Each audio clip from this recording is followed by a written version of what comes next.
Bakit po wala na po nagpapakita ng anghel? Di po Bakit? gaya ng dati na nagpapakita po kala Moises at Abraham. Alam mo kasi ganito, kapatid. May panahon, nung panahong una na ang mga anghel ay kinakasangkapan ng Diyos, ano? Pero nung dumating na si Kristo, nung ang ating Panginoon Kristo dumating na, tumigil na yung panahon ng pagkasangkapan ng Diyos sa anghel. Si Kristo na ngayon ang kanyang spokesperson. Nung araw kasi, kaya nagpapakita anghel para dalhin yung mensahe ng Diyos sa tao. Halimbawa, nagpakita si Anghel Gabriel kay Maria, kay Santa Elizabeth. Nagpakita yung anghel dun sa kay Jose.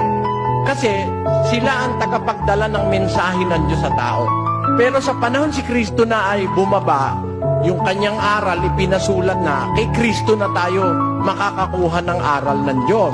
Pakinggan mo sa Hebreo 1:1 hanggang 2.